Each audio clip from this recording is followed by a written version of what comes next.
Good evening, everyone, and welcome to tonight's Boys from the Baltic Star. It is Friday. There's one, two, three of us here, and that can mean only one thing. That means tonight we are playing our first true love, which is Traveller. I've got to put a Yana up already. There she is. Keep you on your toes. Exactly. At least I've got I got them there. So it's okay. I'm good with any Yanas and muffins for a while. Welcome. Welcome. Thank you so much for joining us this evening. If it's your first time, you are, of course, incredibly welcome. If it's your 100th time, you are very welcome. And if you're somewhere in the middle, you're equally welcome. Basically, you are welcome. Tonight, we're going to run a couple of Johns in the his house. Good evening. We're going to run a couple of Johns in. John. All the Johns. I do want to run a stream. I've been thinking about it. I want to run a stream that has John Legitimine, John Those Dark Places, and John Gutterpunk. Yeah. Can we play Being John Malkovich in TTRPG format? Because that'd be good. I'd enjoy that. Hello there, John. That is Matt Mercer, but we don't play D&D, I'm afraid. Our humblest apologies. It is your first time. We've never, ever heard from you before. Thank you so much for talking. We appreciate you. And we appreciate anyone that is actually here for the first time and wants to chat or lurk. We love our lurkers. We love our chatters. Lurk away if you want. If you want to chat when our regulars and semi-regulars come in. Is a friendly place. We will chat. See, look, Kelly and John chatting already. It's all good. If we're not busy, we'll get involved in the chat as well. Some things that we might talk, you can talk about the stream, you can talk amongst yourselves. Sometimes things that are talked about in the chat will spill over into the game itself. Things become canonical that are just joked about in chat. That's what we're all about. We're about interaction, friendliness, and just... I know there's a lot of streams that need to stick to the script, as it were, but we'll stop midway through to talk about you guys, because that's just our thing, really. That's what we're all sat around the table together, aren't we? All of us, really. It's a very big table sometimes. Yeah. It's just a weirdly eclectically furnished room. Exactly. I think you've got one of those big wingback chairs with skulls imprinted on the bits where you put your hands, though, Ben. I think that's yours. With the fire behind you. One called Luke and one called Ewan. Exactly. Drumming your fingers on the... To be fair, those names do fit perfectly onto the knuckles. Yes. Oh, that's so good. So this is the vibe that it's going to be, and we love you guys joining us as well. We're just happy to have you around, really. There's a red sun there. Click on it to spend some points if you so wish. The pinkish ones will play a tune. Hopefully, I've not turned it up too loud, so I'm deafened again. I've taken off the Lizards Have Escaped. Oh. I know, because that's just for every now and again, because it gives me a heart attack every time it goes on. But you can play some tunes, which will mean that we never get monetized on YouTube. Have a flick and see. If you spend more points, you can give us a boon, which might be appreciated this evening, because it could get dangerous. You can name an NPC. You can make one of us tell us a story about our past, or you can make one of us hit something just for fun. Have a flick through. There is something special. It's 1 credit and 1 credit only. I'll drink to that. If we say something or do something you agree with, or you're like, yeah, that's great, you can spend 1 credit for I'll drink to that. We'll all raise a glass together. We'll all take a little sip. And then we'll carry on with what we're doing. So that's all that. That's that. I suppose I better introduce the 3 of us and then hand over to our tamed referee to lead us on for the evening. So my name is Luke. Hello, I am in the bottom right-hand corner, only physically, not politically. And I play 2 characters in this game this evening. I play Kara and I play Soraya. Now, Kara is an artsy-fartsy type, an art student with some hacking skills who is very good at trading and chatting and carousing and vlogging. She's that sort of character, and that's who she is. Soraya's more like a slightly socially awkward Han Solo type. She spent 16 years flying around the cosmos on her own as a scout, and so she's just getting used to hanging out with people again. But she's enjoying herself, and she can do a little bit of everything, just not too well. Hello, Kelly. Going upwards is this guy here. There he is. Look at him. He's my brother from another mother. He is the Floofmeister General and the housewife's favourite. He is a magical, magnificent, wonderful man. He is Ewan. Good evening, Ewan. How are you? Good evening, Luke. I'm very well, thanks, actually. Quite excited. Back to some traveller. And it's the weekend, which is always nice. It is. That's always my favourite part of the week, it must be said. Yeah, precisely. So, who are you playing this evening? Oh, well, funnily enough, I'm playing probably the one character currently in game who is put on a permanent weekend, Stefan Miller, who is aboard the Baltic Star. He's a sneaky space rogue who was not so sneaky last time he was on planet and may or may not have allegedly stabbed somebody in the neck, and so he's hiding out away from the authorities up on our spaceship. I also play Agno Arnson, who is our former military general, having worked his way up through the ranks, not like Ben and Luke like to paint it out, where he's just stood at the back and told people what to do. In reality, it's probably somewhere in between there.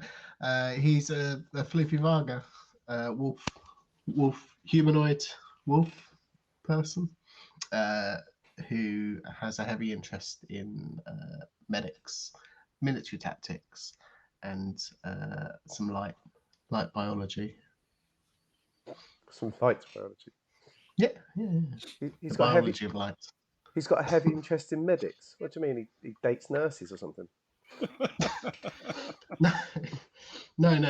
He just likes heavy medicines. No, that's not what I mean either. I don't even know anymore.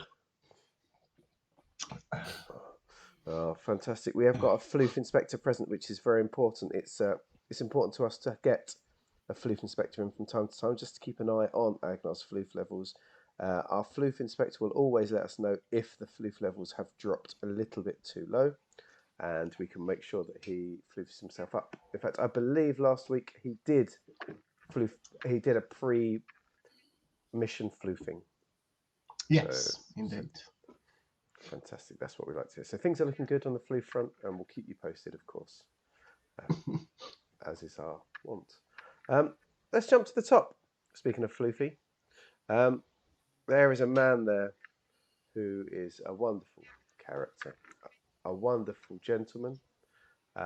He is the smartest man in any room. He lives his entire life in the Twin Peaks dream sequence and always sits in front of a curtain. This isn't his curtain. No. This is mid-room. Instead, this is a large curtain held up by half a dozen chiseled, topless and heavily oiled Eastern European men who he pays. I'm sure badly. That's right. He pays them badly, but they're in it for the love of the game. It is Ben. Good evening, Ben. How are you? I'm very well, thank you. Yes, I am surviving and managing and coping, and as always, very much looking forward to some Baltic Star action. Fantastic, as are we all, I think. This brings joy to our eyes. We're going to play for until sort of 1-ish tonight. This is my fault this week. My apologies. A very early start and a very busy day tomorrow. We're having to look at secondary schools and things, so it's that period of time. So it's what it is.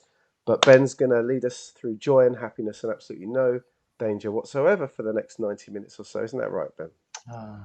I know. I'm sure it is. Yes, I'm sure that's exactly right. And absolutely nothing else will ever be tolerated, as you realise. So let's bring us bang up to date. As dawn breaks across the mysterious island of Herrenhal on the ocean planet of Giikur, our attention might be first drawn to a large, sleek, luxurious dirigible that is flying towards the island at close to the speed of sound. Aboard this craft are several of our heroes, adventuring the right way, from luxurious couches with giant screens, surround sound, and table service. Perhaps, however, our attention should be drawn instead to a set of insanely fast racing craft that skim the surface of the ocean at similar speeds. They are the competitors in the famous Pelago race, And several of our heroes are here too, working as crew aboard the ISB team craft. Technically, I should say they were working as crew on the ISB team craft until about 10 seconds ago. As the craft passed its closest to Herrenhal, 4 escape pods were fired out of the back of the racing boat, describing a beautiful arc through the weird rainbow caused by the rooster tail of water that arches out from behind the speeding racer. The pods curve down towards the sparkling ocean, and that is where we resume the story. So the first thing you hear is over the sort of internal comms for the pods, as we turn our attention to those down on the planet's surface, um, Cat yelling out to remind everyone not to turn on their emergency locator beacons. Yes. Good idea, Roger. Ah! Oh, I don't like this. It says, okay, on 3, press the brakes. 1, 2, 3. Ah. The brakes are a multi-stage process. Some small baffles deploy to begin the process of slowing you down from close to 500 kilometers per hour you were traveling as you left the back of the craft. That takes a little while, but happens sort of gradually and smoothly and just makes the ride a bit bumpy. However, as the speed drops slowly enough, um, thank you, Ewan. Yes, as as the speed drops to slow enough to allow it to safely deploy, a little miniature parachute on a wire pops out at the end of each one, and under the influence of that, they slow down much more quickly. But even so, this isn't a proper parachute, just something to provide a serious air brake, and it begins to slowly tilt the pods downwards so that instead of towing that air brake almost horizontally through the sky, the pods slowly begin to swing beneath it as their horizontal velocity drops away. And after just a few moments, the pods start to fall directly down towards the ocean, now at only a relatively slight angle. And as that happens, larger chutes deploy, being pulled out by these smaller first stage chutes, and they provide additional braking. You can peer out through the little sort of transparent portholes of the pods as you see outside the ocean twist below you and the island in the distance. And can Kara please roll a survival check for me? Oh no, this could be a very short stream tonight. This will be with intellect, please. Oh, that's helpful. She is smart. I'm going to transform these up there. Okay, it's a good start. It's a very good start to the night. If the night goes like this, we're all okay. 13. Okay. All right.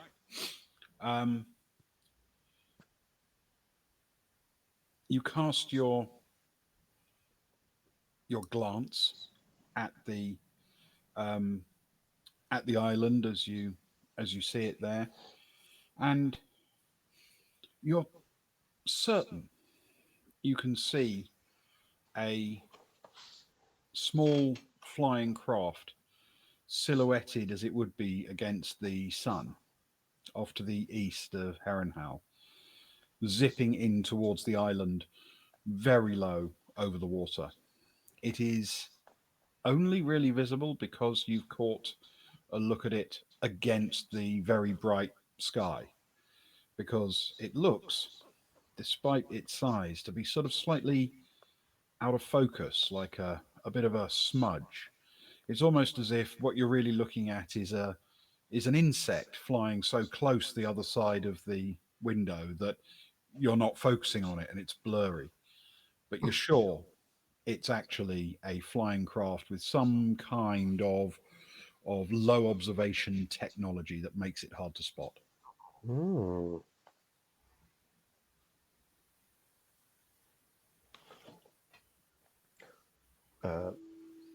Yo, Sammy, you all right in there? Hello. Yes. Great. I love enclosed spaces. Cool. There seems to be some ship, some flying thing. Weird juju. It seems to be coming into Heron. We might not be alone when we get there. Okay. Um. Yay. That's all right. Probably Let's. best if we die on impact then. Oh, come on, come on. Aren't you a little bit interested by the magical carvings? We just need to get you in a bit carefully, you know? Sure. Sure. But I'm slightly worried that we will be the subject of a subsequent archaeological dig where they dig up four complete idiots who got smashed into the side of an island at very high speed. I'm not enjoying this attitude, Sammy. What happened to the Sammy I know from all those dangerous planets? I have a feeling she was traveling more slowly. We're signed down by the second. What's wrong with you? I'm just hoping the slowdown is gradual. I'll be fine. Don't worry. Absolutely fine. And it's at about that point that communication is briefly cut off between the four of you as you plunge quite close together into the ocean itself. These pods are, by definition, quite streamlined, and on impact, they lose the parachutes, and as a consequence, they sink quite deep into the ocean, but fantastically, not fantastically quickly. But they do sink quite a way down before natural buoyancy begins to bring them back up to the surface. And a few seconds later, you bob back up to the surface to find yourself essentially upright. The pods apparently float feet down, um, with the water surface at a little below your shoulder level, essentially, and you can see out over the surface of the water in your, through the little observation windows. Uh, Before she gets out, she gets on the phone to give Agnar a call. If Okay. she can. Hello. Yes. The eagle has landed. I'm sorry. Who is this? The hen has laid Is the eggs. Soraya? Is this you? Are you? Is this a prank call? It's not funny. I'm waiting for a really important call from Kara. I'm sure. So, the angels have fallen from heaven. And he looks at his phone and realizes who it is. Okay. I'm just trying to be careful. No, yeah. Have you not read the code Thanks. book? I'm sure I No, sent it. we should make a code book, you know. We should. We don't necessarily need to make it, but we should have one. We should get somebody to make one. Anyway, enough of all this. Let's talk about this back on the old BS. Let's come find us, please. Thank you. Love you. Bye. And she hangs up. Okay. It's fair to point out, of course, that the craft that you ejected from and all other craft are far away by now. They were traveling at 1,000 kilometers per hour. They are long gone. You can obviously communicate with the ISB craft if you'd like to, but if not, they'll assume that everything went well, I'm sure. Yeah. All right, you three. Let's swim to Heronhall. Okay. If you pop open the pods, you climb out wearing what are essentially survival suits. These are waterproof, largely environment proof, and buoyant. You can scramble out of the protective pods without too much difficulty, just hop over the side into the water. You are actually pretty close to the beach of the island, about 500 meters, and the water is fairly calm and pleasant.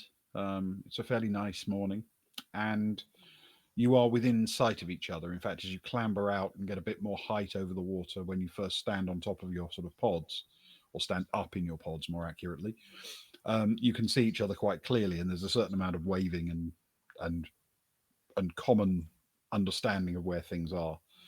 The four of you hop into the water. Now, obviously, we're going to need to find out how competently you guys swim to shore in open water and unfamiliar suits. So Oh, I need you to roll an athletics endurance check, please, with endurance. what? What? I don't like that at all. Badly is going to be the answer. Well, we'll see. It's a 9. It's a 0 for endurance, but I've got no athletics endurance, so that's the -3, so that's 6 for Kara. Okay. Sammy, despite her misgivings, it appears, is swimming like a dolphin. She's, I mean, she's not quite managing 1,000 kilometers per hour, but she's certainly traveling at a fair old lick. She seems to be doing fine and not remotely tiring. Cat looks a little less comfortable, um, but is doing well. Um, Freya is floundering badly. Not drowning, you understand. That's not really possible in a survival suit, but she's making no progress whatsoever. So Sammy swims over and grabs her to to help tow her into shore. And while you are again in no danger of drowning, your progress is painfully slow. Mm. So Cat swims up to help, um, and essentially grabs hold of the back of your neck and starts striking for the shore, towing you, with you helping, obviously lying on your back, um, helping by kicking your feet and moving as best you can. Um, you will actually make it to shore before Sammy does because Freya is, for all practical intents and purposes, dead weight. She really did not roll very well. Oh no! Can you roll 1d6 for me, please? Oh no! You swine. So 1. So the good or terrible. It's good. Okay. 3. In as little as about 10 minutes, you clamber to shore. Cat dives straight back into the water and helps swim out to collect Sammy and Freya and tow them in as well, or tow, give Sammy a break and tow Freya in. And as a consequence, it really isn't all that long before the four of you find yourselves standing on a beach, looking up at the fairly steep cliffs that lead up to the interior of the island of Herrenhau. And at that point, we will cut to Agnar. Fantastic. Wonderful. Refresh my memory, Ben. We'd woken up and gotten ourselves ready for the day. Mm-hmm. Is that where we are? We're still on the dirigible. You are. It being so close to dawn, the regular wealthy passengers haven't really started to arrive in quantity yet. The other regular wealthy The passengers. other regular passengers, yes, haven't started to arrive in quantity yet because the last few hours of the race is what they're really after. Um, so they'll be loitering around their own places, waking up in their own sweet time, having breakfast, that kind of thing.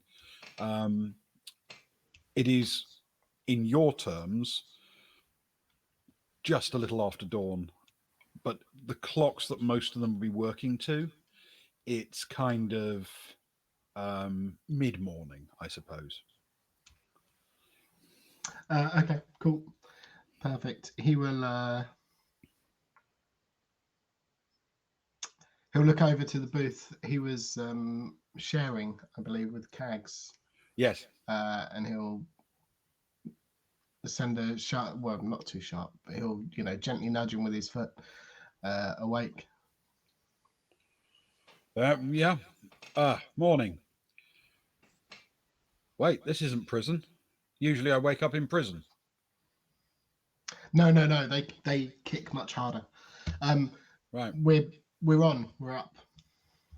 Oh, good. The time is now. Excellent.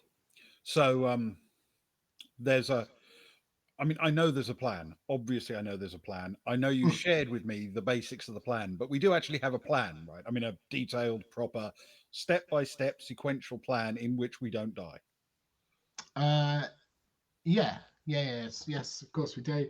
It's the same plan we normally have. We arrive on location, assess the situation, and then formulate a plan. So the plan is to have a plan very soon. Yes, the plan is to gather information and make a plan, and then, if I'm honest, normally do something that is akin to our plan. It's close to the plan, but never quite actually the plan. Okay. And then we all go home and have a few drinks on the Baltic Star. I'm feeling much better about this every second. Good. Great. I'll wait the others. Get your stuff ready. I'm already prepared, obviously, and we'll leave as soon as everyone's ready. I suppose. He Maybe. grins and nods and pulls out a fairly large and terrifying looking knife, and grips it between his teeth and gives you a firm nod. Maybe keep the knife, until we're on your ship. Some of these passengers probably. Don't worry about it. It's fine. He takes the knife out and he says, "Okay, but if I don't have the knife in my teeth, I'm going to just keep talking. You know that." Maybe the knife's better. Yeah. Cool.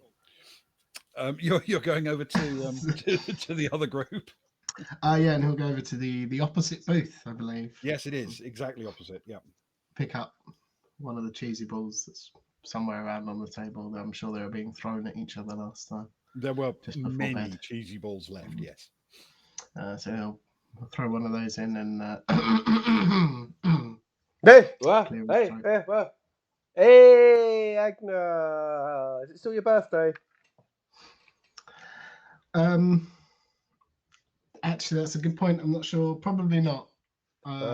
We've been travelling. Obviously, I'm not sure which way we've been going in relation to the dateline, but I don't think we've been keeping up with it. But more importantly, Kara's just called. She's ready. They're ready. Fantastic. Right, get moving then. Don't want to keep her waiting, do we? No, precisely. God, lead on, Skipper. Are you ready? You're not gonna. What am I supposed to do? Eat more cheesy balls? I've got everything I've got here. I've been up for like an hour and a half. Right. Obviously. Your floof does look particularly sensational this morning. I'm very proud of you for it. But for me, she sort of reaches around her wrist and pulls off like a hair bobble, and just pulls her hair back into a ponytail. Says, for me, that'll do. Come on, I'm business. Can you imagine how many of those I'd need? Well, when we get back, we'll plait your entire hair. We'll give you cornrows from the top of your head to your buttocks.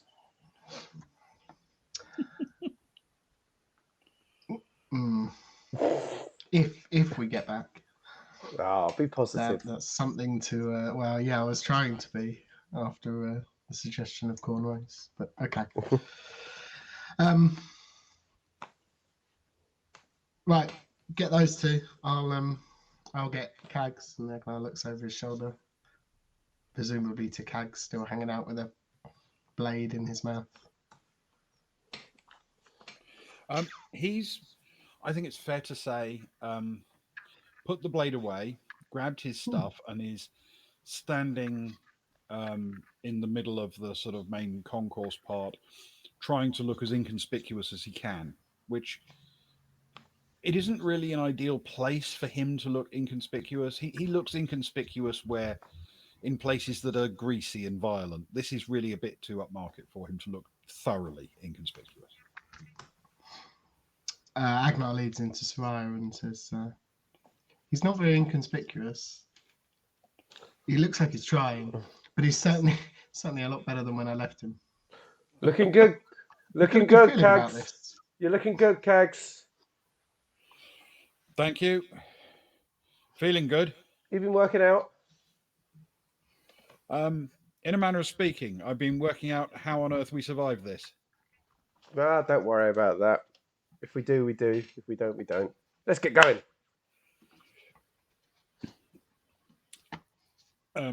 Your gaggle sort of assembles. Zoe slightly favouring her injury as she gets up, just thinking that's a little bit sore. She doesn't say anything, but it's obvious she's checking it out as she gets up and joins you. Okay, so where next?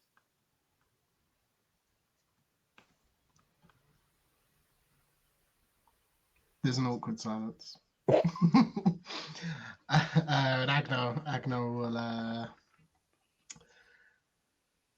and say, "Well, the shuttle, I believe, is faster than the dirigible. Was that the True, though the that the dirigible. arrangement?" I mean, they're both right here. It wouldn't take very long for either of them to get there. The question is whether we need the kind of lifting capacity the dirigible has. Also, there might be some shouting if we redirected it. Might be good, Agnar, just to take Cags's, because we can get straight up into orbit in that as well if we need, don't we? Yeah. And we can take our time. We don't have to necessarily just, pick up and go.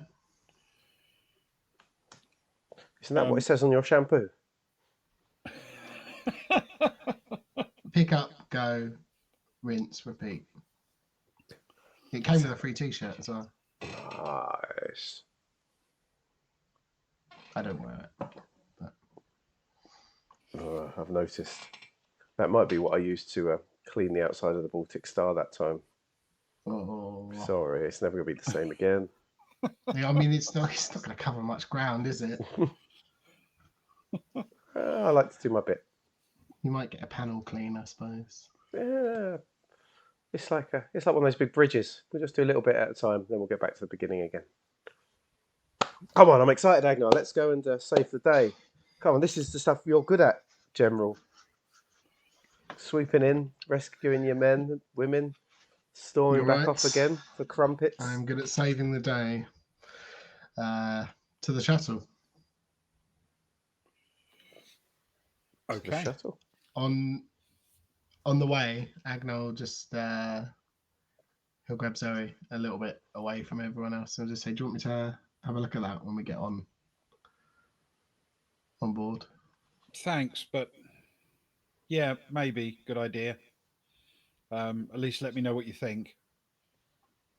Yeah, we'll check for infections. Thanks. Make sure that they're not there. Yes. Make sure that Yeah. For lack of infections, really. Yes. Yeah. That's the one. You make your way towards the shuttle. It's clear that the couple of staff members who are responsible for managing the sort of boat dock are really quite pleased to see that this shuttle is leaving, because there are a limited number of places to dock craft, and a lot will be coming fairly soon. But they will have the common decency to dock, disgorge their passengers, and then leave, rather than just moor up for hours and hours. So they have smiles plastered very firmly on their faces now that you are in fact leaving. Cags smiles warmly at them all, of course, and slaps them on the shoulder before opening up the shuttle and clambering in and going forward to his pilot's seat. And he yells out, "Anyone want to be co-pilot?" Sarai will raise her hand. I've got some skills in this kind of thing. Go on, I'll be here in case you suddenly pass out for no apparent reason. Excellent. Normally I pass out for really well understood reasons. It'll be fine. Yeah, have a seat. Well, thank you very much. The rest of you sort of settle into to spaces dotted around, and Zoe will indeed sit down next to Agnar so that and pull up take off her jacket and pull up her shirt so he can check out the wound to her sort of shoulder and back. And can you roll a medicine check for me, please? Oh, I can. Uh, Medic check with education.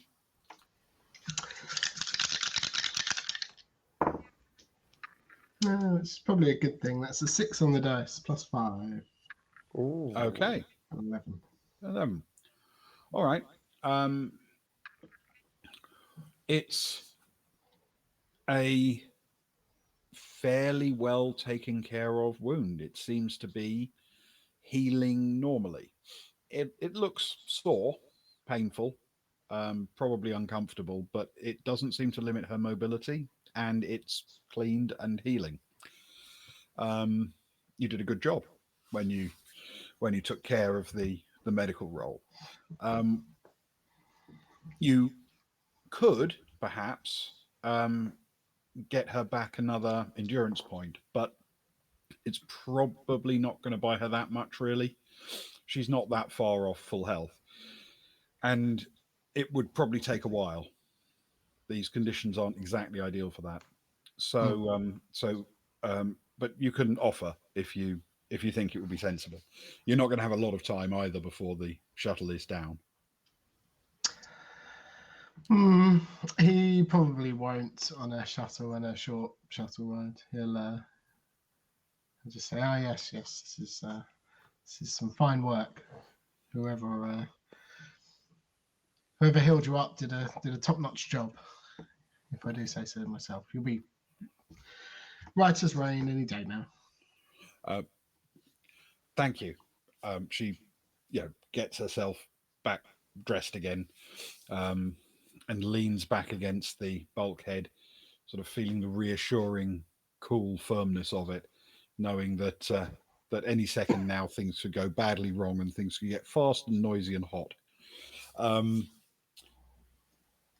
Cags pulls the shuttle away. If you remember his damn near immaculately perfect touchdown on the way in, this isn't one of those, but it's absolutely fine. It's a completely normal, steady, steady takeoff, causing absolutely no alarm from anybody on board or on the dirigible as he pulls away and points the shuttle towards Herrenhal.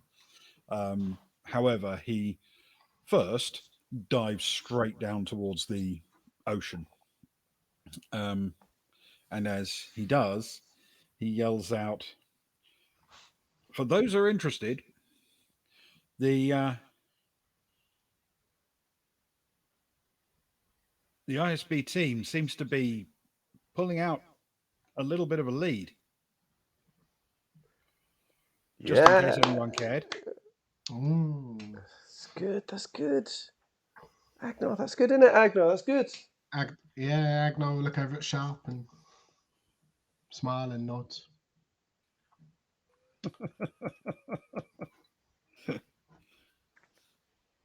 Up the Um, ISB. yeah.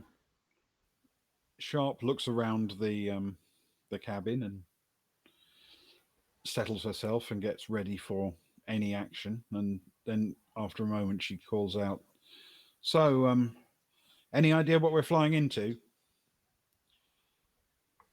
And Cag says, "Excellent question. I do like a good question like that." Well, there's a top secret island with an embargo imposed by the Imperial Navy, so no doubt there'll be some heavy Imperial resistance as we get Imperium resistance as we get there.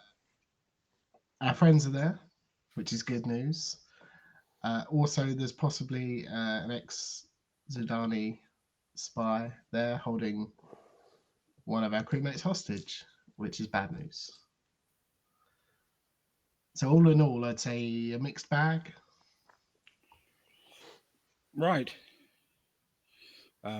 She pulls out her handgun and carefully checks it before putting it away. Nothing to worry about then. Great. And as the shuttle comes down almost to touch the surface of the water and races at wave top level towards Harrenhal, we will cut back to those people on the beach who are in the process of stripping off their survival suits. Oh. Everyone okay?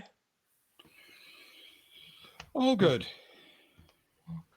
Freya, you good? You all right? You're struggling a bit there. Catch your breath, and then we'll head inland. Yeah, I'm fine. I'm just really, really glad there's now, ground underneath me instead of ocean. Of course, if you go down low enough, the ground gives way to ocean again. Really, so really, we're still on the ocean. Yeah, just to help you. You're one of those glasses half full people, aren't you? Uh, Whatever the glass is, I'm going to drink the rest of it. Let's face it. Ah, you're one of those, no, now the glass is entirely empty people. Yeah, but hopefully not empty for long. Anyway, There we go. what I need for you two, she sort of motions to Freya and to Sammy. I need you to start looking around for using your geological skills. We need to look around for areas that are probably most likely to have what we need. Things like look for things that could be caves or outcrops or cliff faces, something like that, as you All walk right. through. Me and I'll keep an eye out. I'll do the best I can to keep an eye out for any problems. And Kat, watch our rear, I guess. And we'll start making our way inland and see what we can see. Kat nods, pulls out her little handgun and crouches on the beach, checking out over the water to see if anything's coming in that way or anything in that direction. Can you roll a survival check for me, please, with intellect? Mm-hmm. 6 plus 0 plus 2 is 8. Okay. It's a slightly unfamiliar kind of location. You aren't entirely used to these sort of wild areas around Giikur. The sounds of wind in the trees and the occasional animal are alien to you, but nothing screams problem, or for that matter, opportunity.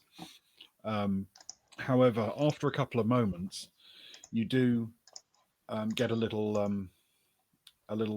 call, softly but distinctly, from Freya, and she beckons you over. Hey, what you found, Freya? Um,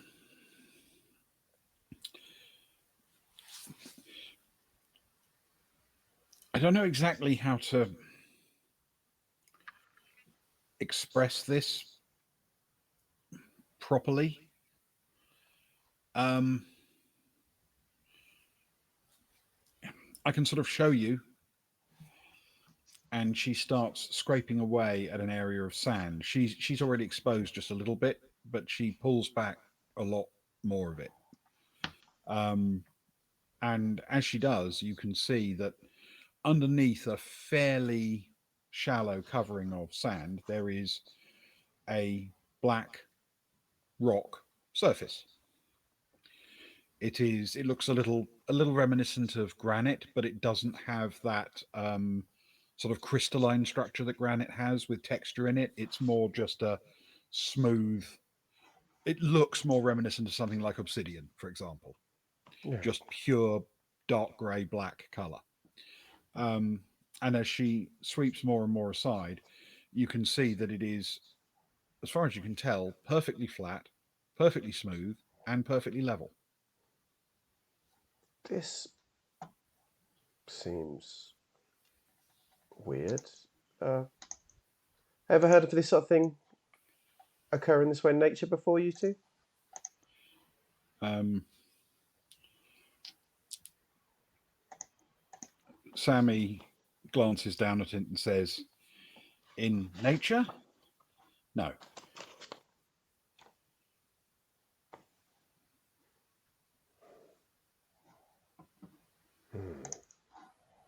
Is there anything? Is it totally flat? There's nothing of no markings, no interest that's been revealed It as seems is. to be perfectly flat and smooth. Don't tell me the whole island's based on this. This is give me the judder somewhat. Freya sort of nods and says, I don't think it's technically an island. I think this is entirely artificial. That is very interesting.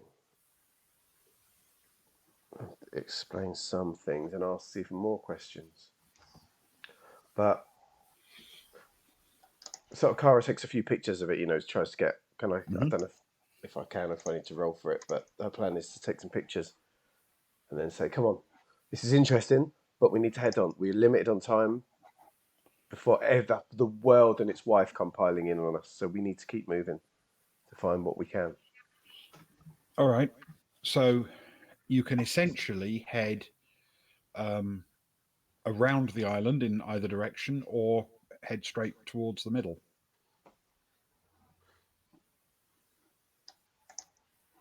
Sammy, worth going straight in or worth skirting around the edge, in your professional opinion?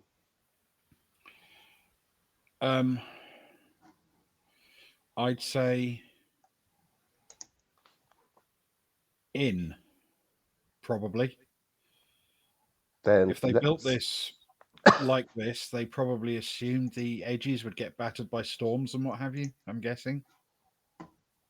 Makes a lot of sense. Then let's go in. But keep your eyes peeled. We have no idea what to expect, girls, all right? Let's keep going.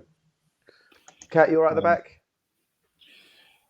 Happy, yes, very happy. Slightly freaked out, very happy. In that order. Cool. Keep your eyes peeled either side, okay? Okay. You start to make your way in, and as you do, you realise that what appears to be those sort of cliffs heading up, they kind of are cliffs. I mean, there's no accident to the fact that they're very steep, rough-looking surfaces. But when you actually get to the cliff part, you realise that the cliff faces are sort of made up of steps. And the reason you didn't see that is because the tops of all of those steps have, over a very long period of time, become covered in sand, dirt, and eventually trees and plants, which make it look like an incredibly old and very ingrown shrubbery, basically, but stretching up hundreds and hundreds of meters. Um, it is going to be a substantial climb to get up this, and it is steep. It is, however, a staircase once you get right down to it. That is true. Oh, man. Why is it always so high? Well, if we're going to go about things, we've got to do it right. Cara takes a few more pictures of the steps and all the bits and pieces. Right. Are we all good with climbing? Just like going up to bed. Yeah. Yeah, if our beds were on top of mountains. Don't knock it till you tried it. Go on. Let's get moving. Okay. And you can imagine the camera's eye view pulls back as the four of you begin your ascent to show the vast extent of the cliff you have to yet climb. And as it does, we will take our break. Nice. Wonderful stuff. Thank you. Thank you both very much. Ben, my heart was in my mouth a couple of times there. Well, we aim to please. And also to inflict critical hits, but mostly to please. Yeah. Indeed. Right. Let's take a break, I suppose, and we'll be back shortly. We'll take 5 minutes and then we'll be back for another little burst of stuff at the end. And the toast, of course. Don't go too far. Grab what you need to, everyone. And we'll be back in sort of 5, 6, 7 minutes. Hang around. Let's get some music on. Let's get a little image on. There it is, and let's turn our stuff. See you all in a sec.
Hello, everyone. Welcome back. We are back. Welcome back to us as well.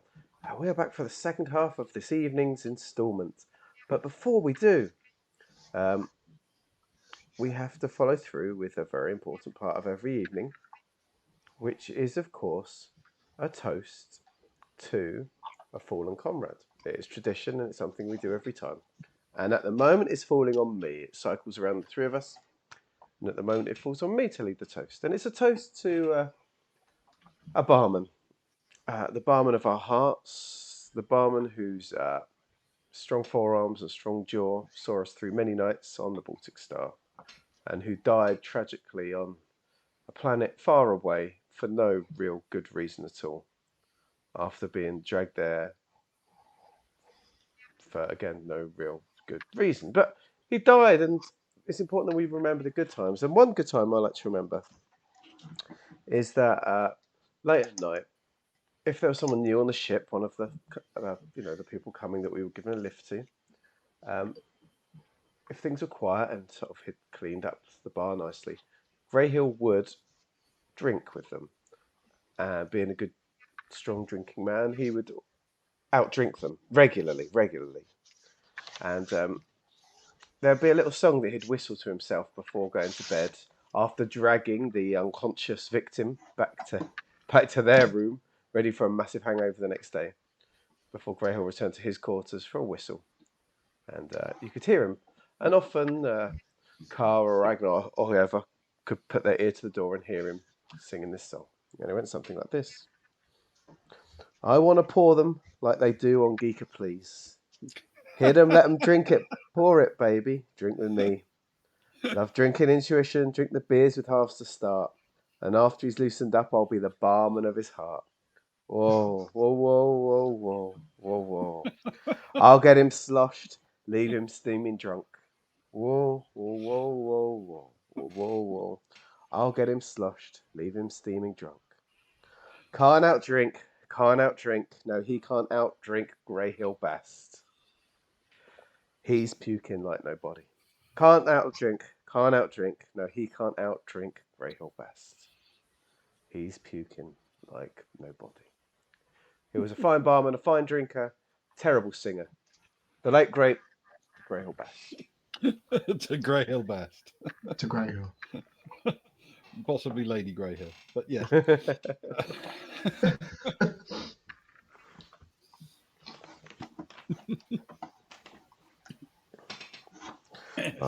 A moment of levity before we return to the terror. Okay, so we cut back to the activity on board the shuttle, where a message has just appeared to Cags, which Soraya, sitting up front, will also have heard. And the message is: unidentified shuttle, you are in restricted airspace. Turn south immediately.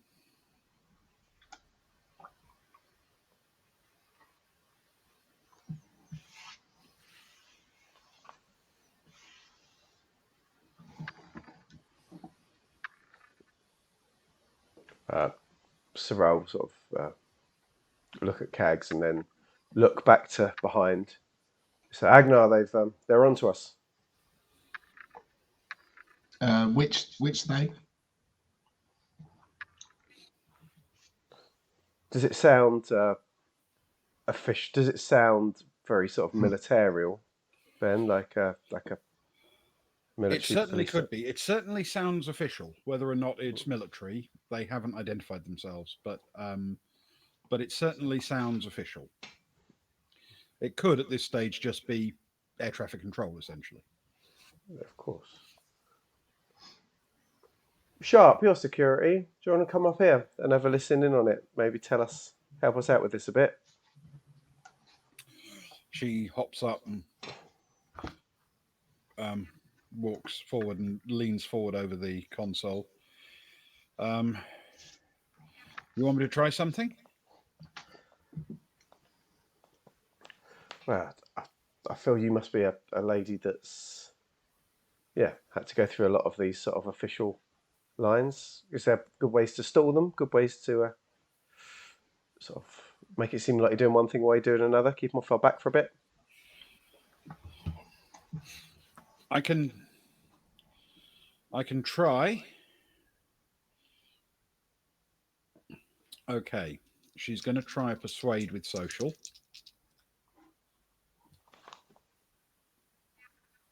All right, and she says,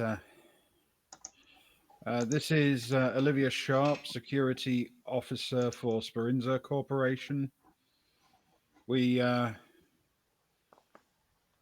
have reports of people in the water jettisoned from racecraft in the Pelago race, and we are investigating to collect any in need of assistance. This is an emergency mission, and we'll send word if we need any additional help. But there's no need for any intervention. This is not a restricted area for the purposes of Speranza and for the purposes of this kind of operation." And she's won me over.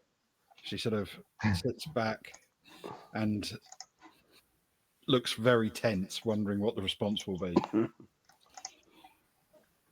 And the response is, "We're checking your identity now. Craft does not have its transponder turned on. Switch it on immediately."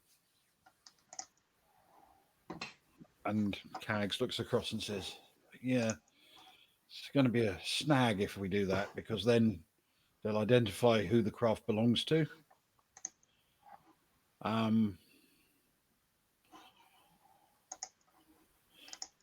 Tell them it's broken." Yeah, that's a good call. And Sharp looks at him like, "These things don't break down very often." Okay. So she's going to try. So, "We have a transponder malfunction, I'm afraid. But you can check my credentials, and I am in charge of this rescue mission."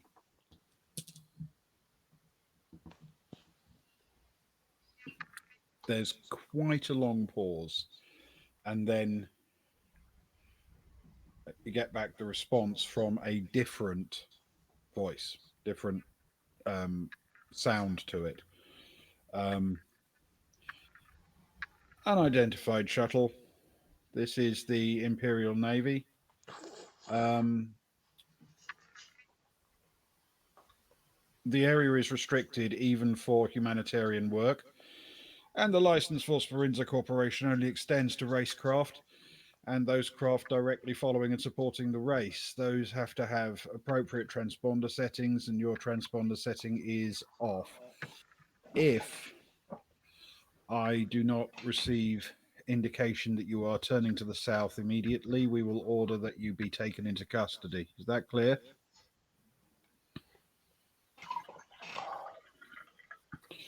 And Sharp sort of looks across at you and says, "Sorry." It's worth a try. We've got to get down and out. We can't give up, can we, Agnar? We've got to just get in and out. We've got to smash and grab the quickest we can.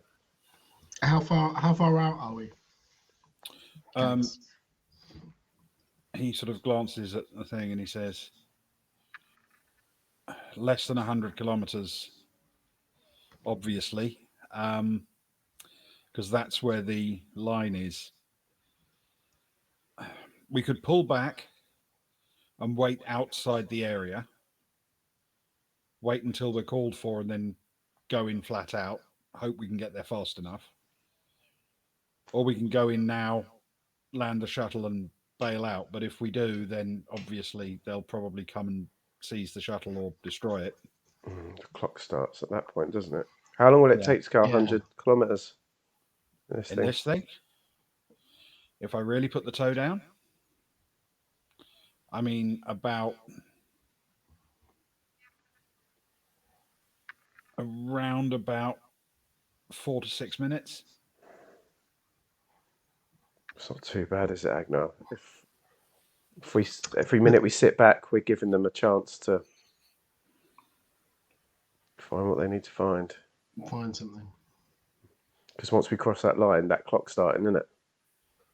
Yeah, we're getting dragged off the island one way or another. Once the Navy get involved. Maybe let Kara Drop know that. that she's on it. Yeah, maybe let Let Kara Kara know. know. Yeah. If she gets eyes on Vessel Rose, we can go. Yeah. She's got to call us with the knowledge that it's going to be 5 minutes. That's true. Yeah, that's all right, isn't it? Could be worse.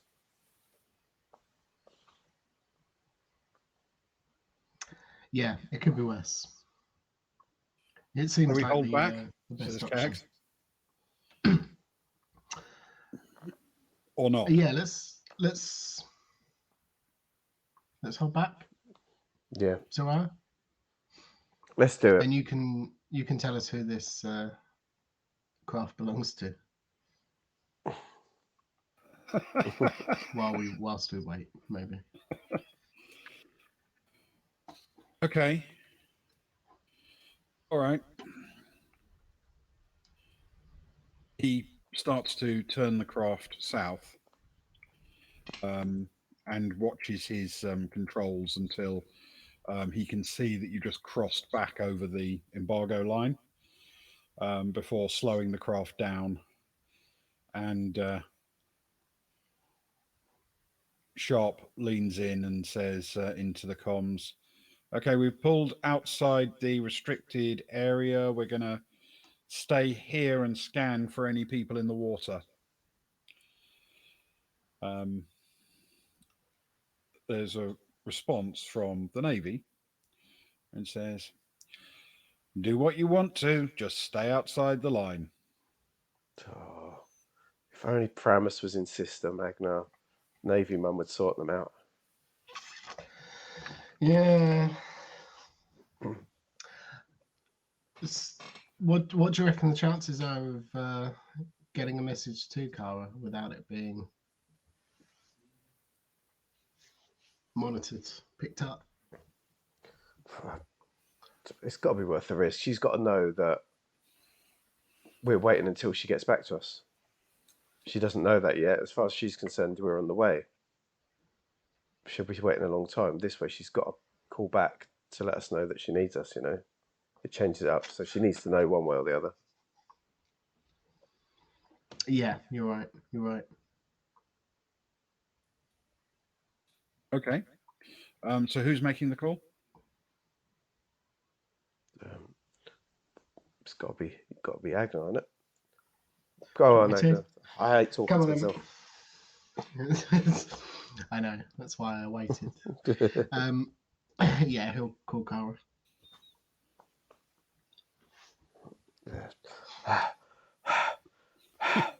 Yellow. You're right. Oh God, I'm half up this massive, great big cliff, man. It's just weird. It's strange stuff, man. Like stairs carved into the thing. It's huge. Something's weird about this place. Are you nearly here? Yeah, we're about 5 minutes away. We're just holding at the edge of the no-fly zone. We had a bit of complications with the Navy. We didn't want to bring them down on top of you straight away.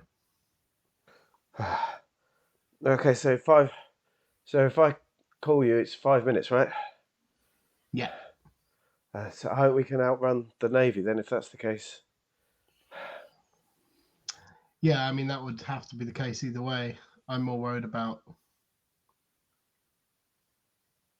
something bad happening, and we need to be there sooner than 5 minutes. I don't want you to be left not alone, but all of you there by yourselves. So just keep your eyes peeled. Certainly will. Certainly.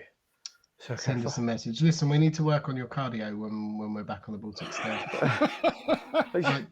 As a medic, it sounds like you're about to have a heart attack. You haven't seen these rocks. That is not 5 minutes. Oh man. Oh, I'm not drinking for at least 8 hours after this. I would advise that. Okay, I'll give you a call when we need you, hopefully. And then the time's starting. Right, it's going to be a difficult time. Worst case, just send me a message, like a 1-word message, and we'll come. Okay. Can't call. Okay. We'll do. Speak to you soon. You know, if you're out of breath. Yeah. Bye. Bye.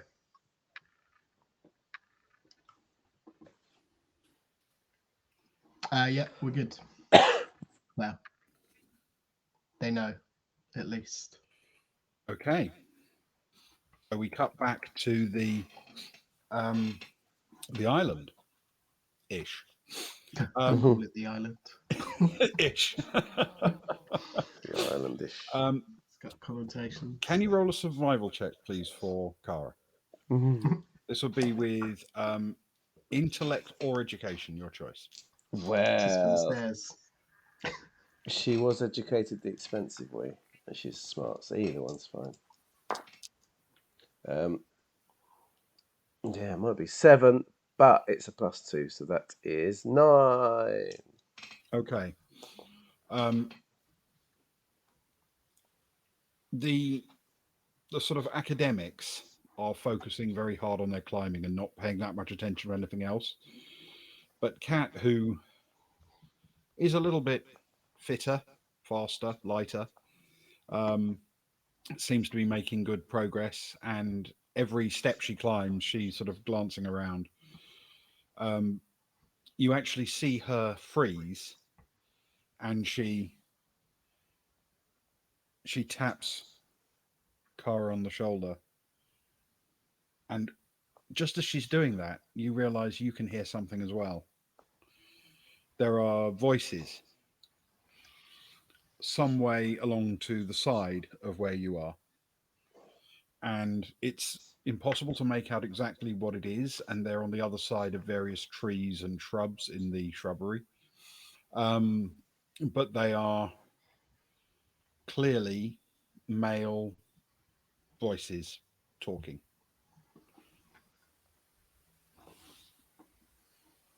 Girls, get down, stop for a sec.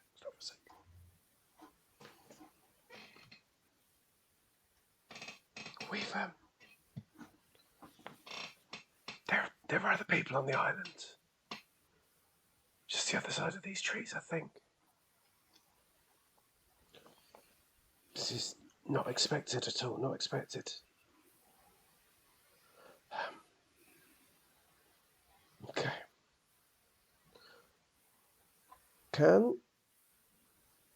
How close are we expecting them that they are? Would you say, judging by the voices as is? They're speaking reasonably loudly, and yet you can't make out what they're saying. I mean, they're not shouting, but they're talking without any care to muffling their voices in any way. So they're probably as much as maybe 100 feet, not much more than that. Okay. 30-ish meters. What's the range of the EM probe? It's a very good question. I actually don't know. It's I have a vague feeling it might be relatively close. Okay.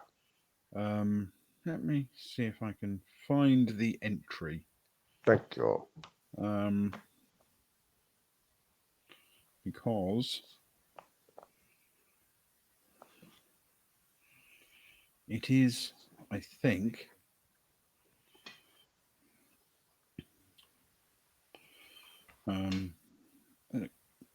electronics. So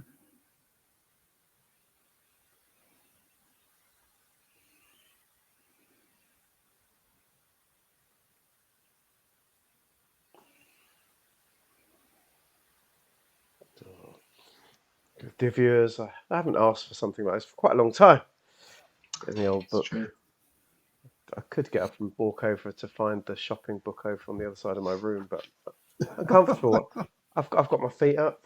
Things are very relaxed over here, and so It is. One second. to him. Oh, It's when Kara starts asking the same question about all the high explosive stuff. yes, now we're talking. Yeah, what is the range of a tech level 11 EMP? Yes, yes, EMP, EMP.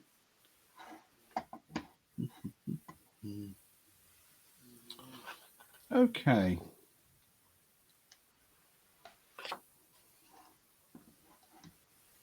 All right. Believe it or not, the description does not mention anything about range. The image suggests that because it has a sort of thing on a little lead, you have to be close enough to scan with it. Got you. That makes sense. So that's my guess, that it's close up, touching distance. Yeah, that makes sense. That's okay. Okay. Freya, Sammy, hang back a little bit. Kat and I are going to have a shifty. We can have a little look. We could get up close, quiet, see what we can see. Okay. The two of you creep along. Can I have a stealth check with Dex, please? Oh, these are not my skills. These are not my skills. They're all zero. At least they're all zeros. They're things that she's got zeros in, so it could be worse. Yeah, Kat's got a 0 in this as well.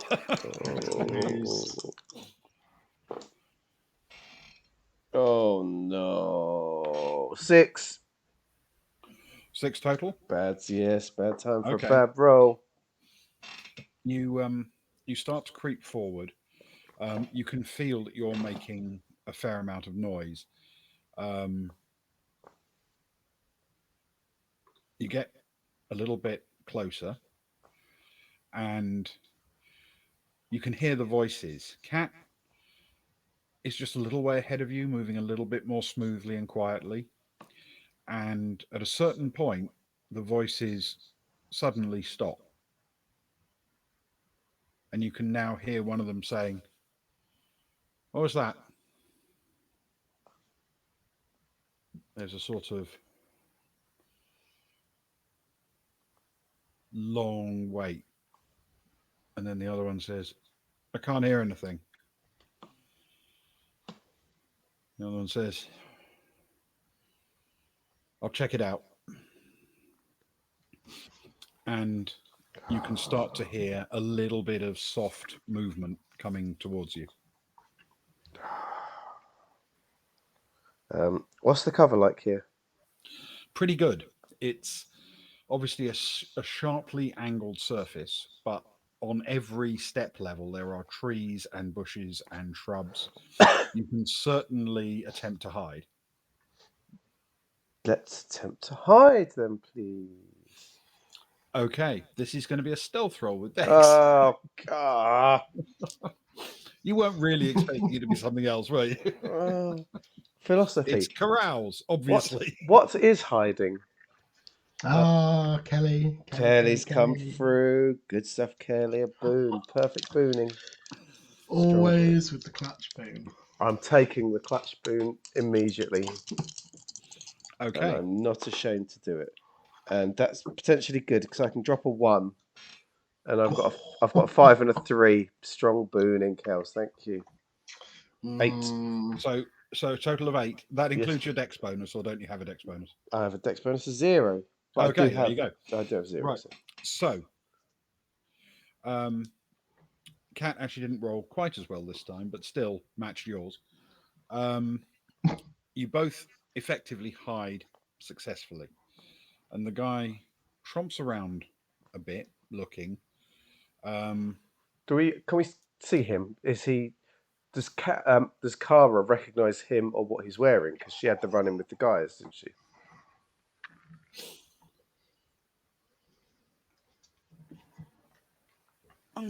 You know what? Can you roll a survival check, please? And you can have a boon for this because you're right. Not only did you hide knowing you might want to be able to peer out, but also you have seen them before. Do I get my intellect with that again? With it, survival Yes, intellect? that'll be with intellect. Wonderful. Oh, big boon. I drop a 1, 13. Okay. Okay, Nice. we're back on the horse. Hey monkeys, thank you for joining us. How was Hey, your stream this INT. evening? What a treat to have you with. Cara and Kat are hiding at the minute. We're on an island that maybe isn't an island. It's creepy, it's weird, and people are sneaking around. There's actual tension for once in one of our games, and more tension than just who's eating the last cheesy ball. Hey, Russ, Pirate, Poops in the house. 18 month sub. Love it. Pirate, a vast to you. Thanks, Thank you, all of your MT. How you guys doing? I hope you had a wonderful time this evening. Always a treat to have you with us. Thank you. If you've been watching before and you don't follow them already, follow IMT, Infinite Monkey Tales. They stream really good stuff on Friday night, Saturday night, sort of before us, and like an hour into our stream. And it's a great double header. Do them first. Come to us when they're done. It's sweet as they do some really cool stuff. We all heartily recommend the monkeys. Including some Indiana Monster Hunter tonight. Oh, Cult Cthulhu stuff. yes, Fantastic stuff. that is good stuff. Yeah. It is good. It's wonderful. So, yes, sorry. That's a very good roll. So Thank you very much. I can tell you that not only do you recognize the outfit and the kit, but also the actual person who was one of those you saw in the warehouse. I'll call him, for my notes, one of the warehouse goons.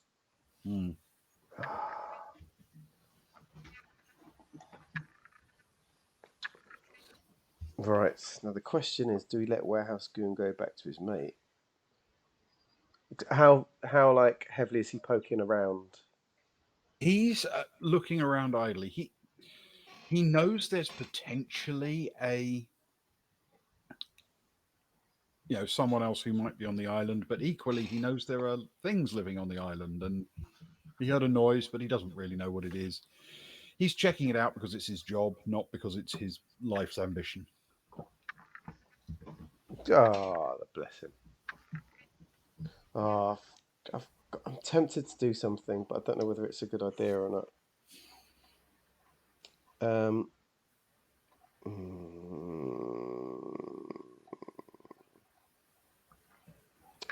Is there any point to get close to us, or have we managed to hide away quite well from him? You've hidden fairly well. He's getting into your area, so to speak, within 5, 6, 8 meters, that kind of distance, but not close enough that you're immediately panicked. But if you even rustled a branch, he'd probably come over to investigate. Yeah, that makes some sense. I'm trying to decide. And I know you can't help as such. I'm trying to decide whether to try and let him pass and go back, or whether to attempt some kind of takedown.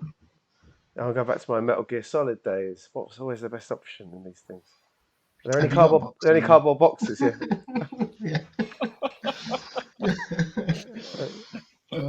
It's got to be some kind of grate I can crawl through. Yeah. Oh. I'd recommend either listening to the wise people in chat or just rolling a dice. What, philosophizing? If you're stuck in. Make a philosophy roll on what you should do. Spring out. Hi, Cara Alaska here. I'm here with a new friend. What's your name, friend? What's your name? Ah, wonderful. Yeah. I'm here on a secret mission. Exactly. Yeah, exactly. Are you? Are we on the same mission? Right. I've got an idea. You got to tell me if this works or not. So the holographic projector, then my tech level 13. I can record something and then I can point it somewhere and play that recording, right? Yes. I would like to record sort of movement, hand movement. So she'd do it and then quietly move her hand around like sort of this. So movement that would get attention if it was out in the open. Right.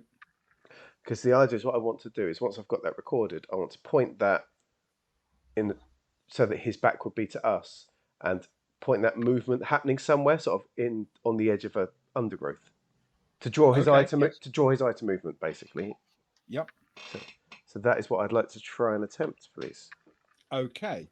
Well, let's take it step by step. So first of all, in order to record that, can you use any of the appropriate Yes, creativity skills? yes, I can. Visual I media. really don't mind which one you use. You understand, because Philosophy. it's visual media or it's performance. You know what I mean?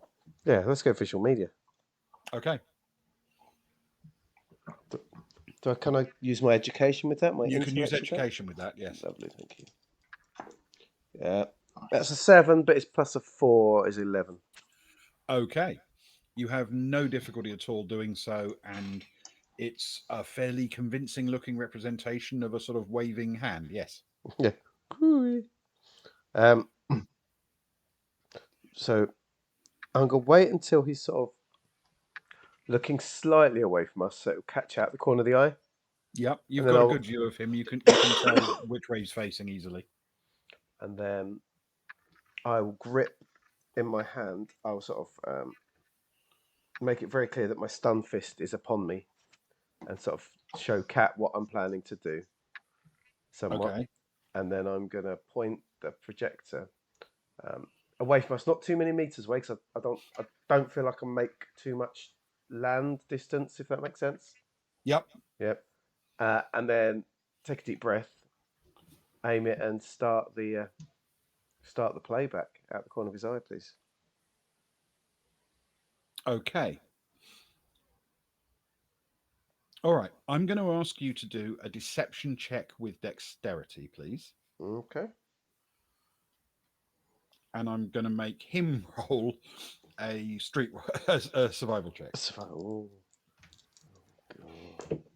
Right, that's a flat 8. I think that's my first flat 8 of the night. A 4 and a 4. Okay. I do like rolling a 4 and a 4. The reality is that he rolled very poorly on the survival check. So it's up to you if you want him to not notice it and shrug his shoulders and wander back, or if you actually do want him to notice it. If you're going to, when you realize he hasn't first spotted it, you're going to make it a bit more obvious until he does spot it. Yeah. And so that it grabs his attention and he goes over to investigate. But it's up to you, because his roll was just that poor. I don't know. I don't know what the best route is. When you don't come back, the other guy will come. But things are good. But I don't know. Let's roll the dice. Let's find out. Let's let fate decide my entire plan. That sounds reasonable. No, screw it. I'm going to make him see it. Okay. All right. He spots it. Not entirely sure what it is. Remember, terrible survival check. So he doesn't actually call out any details to his mate at this point. He walks over to see what it is, and in doing so, he's going to have to come within a few feet of you. When he is close enough, Kara is going to spring out and pummel him in the side of his head, or like his helmet thing or whatever, with her stun fist, please, in an attempt to knock him out or rattle his head. You know what I mean? Okay. You have a boon for this one, apparently. I do. Thank you, Kelly. It is a serious time. Okay. This is going to be a melee check, essentially unarmed, if you know what I mean, because it's just a fist. Yep, she has that skill. So secret skill. So it'll be unarmed melee. And in this case, because it's a melee attack, you can choose either dex or strength as your attribute. Well, it will definitely be Dex because my strength is a -1. Okay then. She can punch, but she's not very strong. So it will be. I'll use my unarmed melee, which is a 1 plus Right. 1. I will use my boom because that feels like an important moment. So it'll be a Okay. plus 1 with a boom. Oh, Kelly.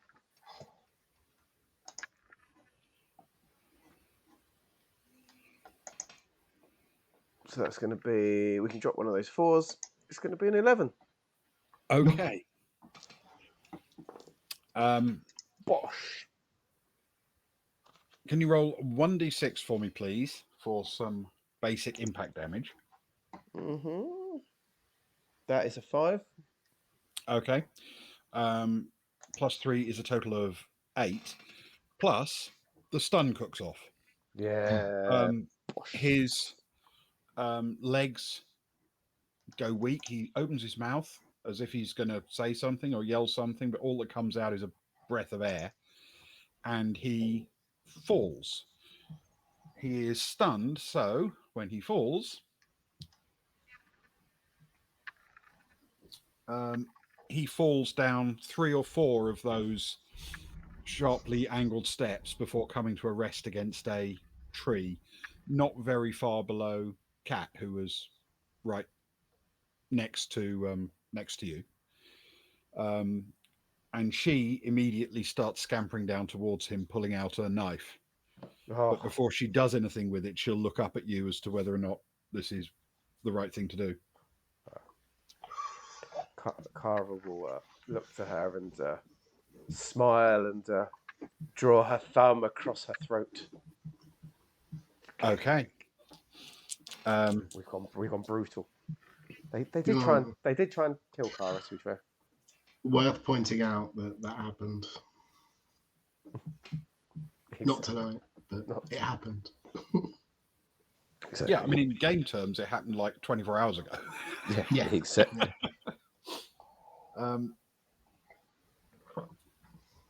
Okay. She pushes the blade into the side of his neck and pulls it out at a 90-degree angle through his throat, and he never regains consciousness. Oh, She someone that carefully actually stabbed someone in the neck successfully. Make a note. she carefully wipes the blade, and puts it away, and then scrambles back up to where Kara's waiting. Man, you were a bit too good at that. It's my first time. Well, let's. There might be a second coming soon. Well, I figured there's lots of important things in the neck, right? Oh, We yeah. need those necks. The necks are vitally important. Well, don't know if old mate's going to come looking for his friend or not, but at least he won't be bothering us anymore. Do we go and see? Creep a bit closer? It's a good call. We'd only heard the 2 voices, right? Yes, as far as you know, there were only 2 in the conversation. Yeah, let's go and see. Now that you have the bloodlust. All right. Can you roll a stealth with Dex, please? Oh, God.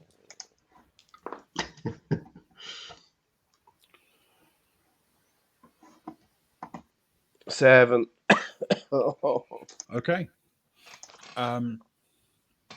You creep along. As you get closer to where you think it might be, the light seems to change a little bit up ahead, and you realise that you're about to reach what at first glance might be a clearing.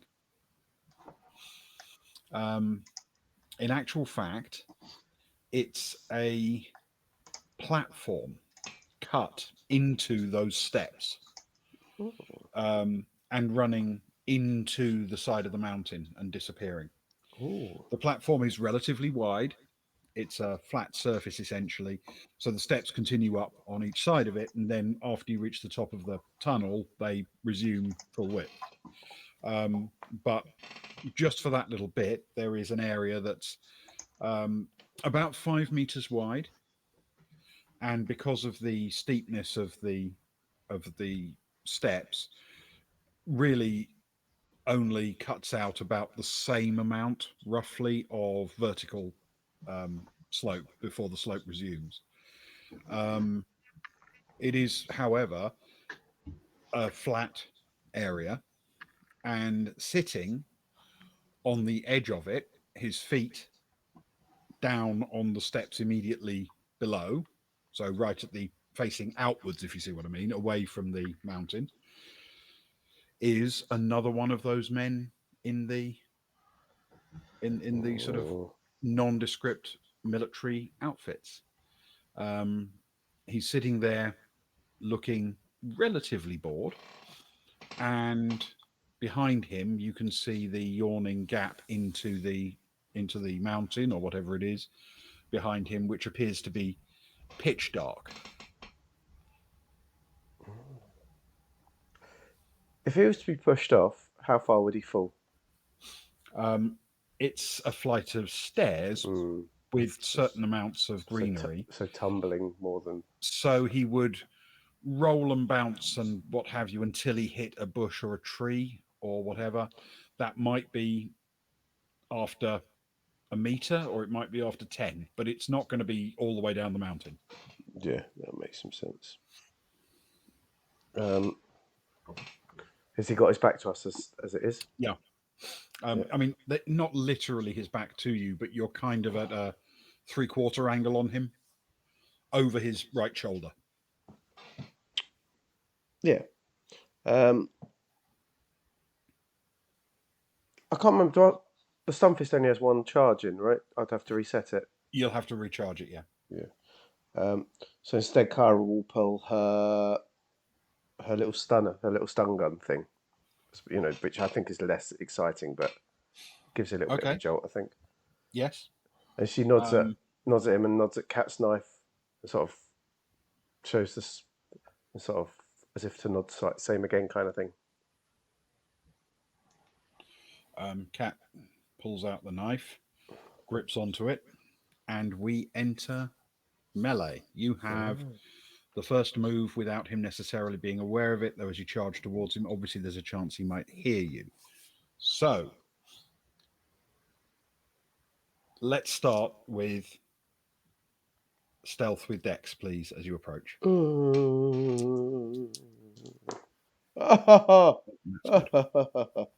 I don't like you saying that's good. 9. Okay. Cat managed a 10.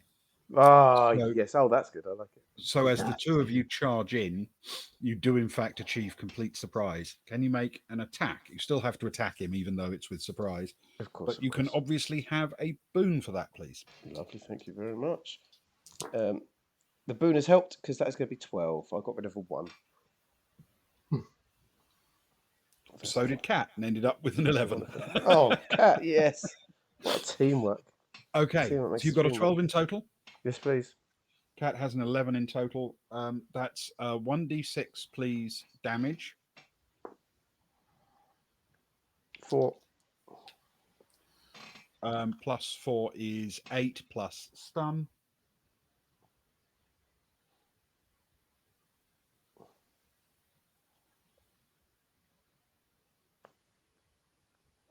Okay. Cat drove the knife into his back at the same time as you stunned him. Poor lad.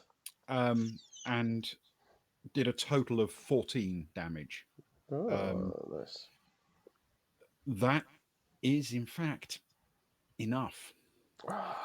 The guy, not by very much, but between you, the guy slumps forward initially, tries to let out a bit of a gasp, and then tumbles a few steps down into the foliage.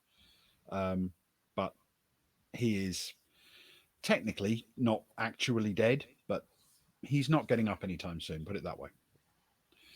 Unless there's an Agnar to leap to his aid Yeah, that's I was going to call Agnar in. I was like, come on, we're going to do a big. Yeah, come on, this guy frontal could die, you know. attack. But the thought of dying enemies around might send him off in the wrong direction. Okay, the two of you sort of are crouched there, just where you were, and Cat starts wiping the blood off her knife on some nearby foliage, and you sort of swing around and peer into the dark tunnel, and you can see that though it is dark, it's long as well, hundreds of meters long, but it's not uniformly dark. In some way in, though it's not really possible to immediately identify how far, there are some lights placed a bit higgledy-piggledy around the interior of the tunnel, as if people are in there and they've set up some lights to help them work. And that is where we'll call it for tonight. I'm visualizing it. It's a very James Bond island I'm visualizing in my head. It's very exciting. Something's about to open up and a rocket is going to Yeah. launch into space. Trees are going to peel back and things. Yes. Thank you. Indeed. Thank you, Ben. Thank you, Ben. Wonderful setting. Much appreciated. And that was I'm glad you're enjoying it. some solid espionage work. From, Yeah. From Cara and Kat there. Good teamwork makes the dream work. Kat was doing all right. It's odd. It's not really what she was built for in terms of her specialist training, but the basic skills that she has. She's got decent dexterity, decent stealth, decent, observation skills, things like that. That even though she's not particularly skilled with, say, melee weapons, she's good at other things enough that it's okay. Yeah, that sort of makes up for the stats, I think. Yeah, because she's pretty much got zeros on everything that she needs to use as a weapon. But she's got good dex, Yeah, and that'll top her up, especially if she's using a knife or something. Yeah. Definitely. Yeah. Nice one. Thank you, Ben. Appreciate it a lot. And thank you, everyone that watched it as well. It's an enjoyable romp. One that will continue next week, I think. There's no reason not to, is there? No, I think next week, definitely. Fantastic. Perfect. That is the plan. Sweet times indeed. Yeah. So what are we doing tomorrow? I think it's Toxic City. I think we were down to... Ewan's not around for it, so Ben and I are doing something else, I think. So I think Toxic City sounds lovely. So join us tomorrow evening as well, same time, 11 p.m. UK time. We'll raise a glass to Ewan, who's out partying. Thanks. And but you will be missed, of course. And, I will miss the usual Saturday night hilarity normally, but role playing certainly. Exactly. Well, thank you everybody who joined us live or on VOD, and anybody who popped into chat, whether to lurk or to post. Thank you very much for being here with us, and we will we'll hopefully catch you tomorrow night for some post-apocalyptic nightmare fuel, and then yes, next Friday some more Traveller. Wonderful, very exciting. Sleep well, everyone. Take care. Thank you so much, Kels. Thank you. Good night. Bye bye.